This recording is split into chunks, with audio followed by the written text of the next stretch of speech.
मित्रों, महाभारत धर्म और अधर्म का युद्ध था।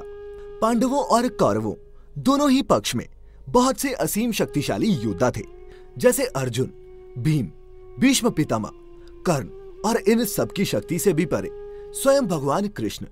कृष्ण की शक्ति की तो कोई तुलना भी नहीं की जा सकती। परंतु महाभारत में अन्य सभी शक्तिशाली योद्धाओं से कहीं अधिक शक्तिशाली भी एक योद्धा थे, जिन्हें हम सब विदुर के नाम से जानते हैं। ऐसा कहा जाता है कि विदुर धर्मराज के अवतार थे और यदि वे चाहते तो महाभारत युद्ध में अपने धनुष से पूरी सेना को एक ही क्षण में नष्ट कर सकते थे, परंतु यह संभव नहीं हो सका। तो मित्रों, आइए मिलकर जानते हैं कि इतना शक्तिशाली होने के बाद भी क्यों विदुर महाभारत युद्ध को समाप्त नहीं कर पाए।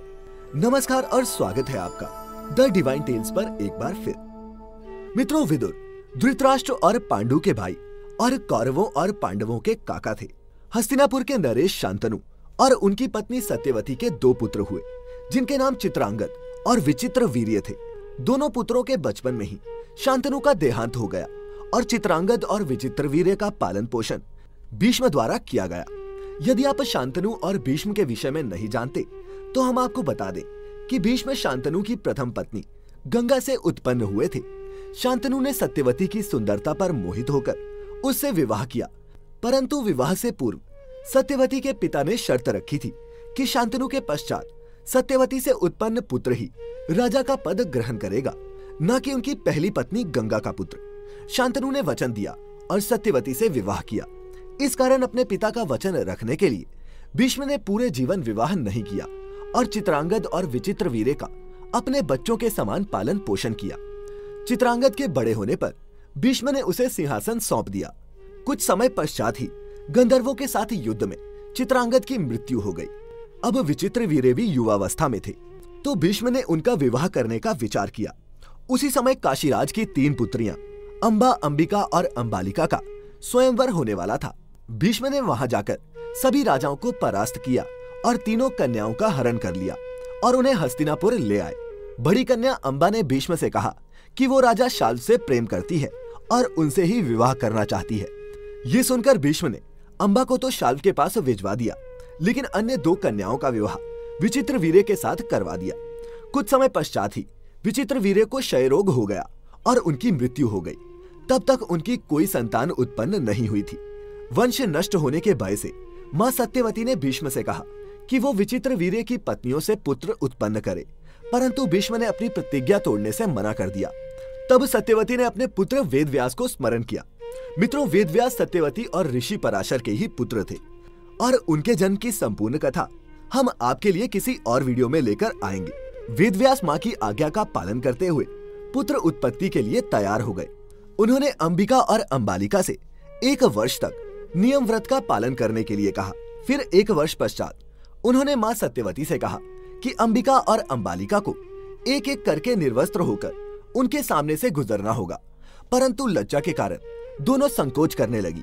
सत्यवती के समझाने पर अंबिका और अंबालिका ऐसा करने के लिए सहमत हुई। फिर 1 वर्ष पश्चात जब वेदव्यास अंबिका के पास गए और तब उसने उनके तेज नेत्र बंद कर लिए। कक्ष से बाहर आने पर वेदव्यास ने माता सत्यवती से कहा कि अंबिका को बहुत ही तेजस्वी पुत्र प्राप्त होगा, परंतु उसने अपने नेत्र बंद कर लिए हैं, जिस कारण ये पुत्र नेत्रहीन होगा। ये सुनकर सत्यवती को बहुत दुख हुआ। इसके पश्चात वेदव्यास छोटी रानी अंबालिका के पास गए। व्यास जी को देखकर अंबालिका भय से पीली पड़ गई। वेदव्यास ने मां सत्यवती से कहा कि अंबालिका का पुत्र पांडु रोग से ग्रसित होगा। ये सुनकर सत्यवती को और भी अधिक दुख हुआ और उन्होंने अंबालिका को पुनः वेदव्यास के समक्ष जाने के लिए कहा। इस बार रानी अंबालिका ने स्वयं ना जाकर अपनी दासी को ऋषि के समक्ष भेज दिया। दासी उनके सामने जाकर बिल्कुल नहीं घबराई। तब व्यास जी ने माता सत्यवती से कहा कि इस दासी से उत्पन्न हुआ पुत्र नीतिवान और वेदों का ज्ञानी होगा। और मित्रों, अंबिका से उत्पन्न हुआ पुत्र ही धृतराष्ट्र, अंबालिका से उत्पन्न हुआ पुत्र पांडु और दासी से उत्पन्न हुआ पुत्र ही विदुर था। ऋषि मांडव्य के श्राप के कारण यमराज ने दासी पुत्र के रूप में जन्म लिया और आगे चलकर वे धृतराष्ट्र के मंत्री बने। विदुर स्वयं धर्म का पालन करते थे और चाहते थे कि धृतराष्ट्र भी धर्म के मार्ग पर ही चले, परंतु दुर्भाग्यवश ऐसा नहीं हो सका। जब भी धृतराष्ट्र पांडवों के अहित की बात करते, तब विदुर उन्हें समझाने का प्रयास करते। पांडवों के प्रति स्नेह देख दुर्योधन उनसे ईर्ष्या करता था। लाक्षागृह के षड्यंत्र के विषय में भी विदुर ने ही युधिष्ठिर को सावधान किया था और उन्हें इससे बचने की युक्ति भी बताई थी। विदुर के पास एक बहुत ही शक्तिशाली और चमत्कारी धनुष था जो उन्हें स्वयं भगवान कृष्ण से प्राप्त हुआ था। इस धनुष से वे चाहते तो युद्ध को एक ही क्षण में समाप्त कर सकते थे। एक बार विदुर ने दुर्योधन को पांडवों से युद्ध न करने की सलाह भी दी थी।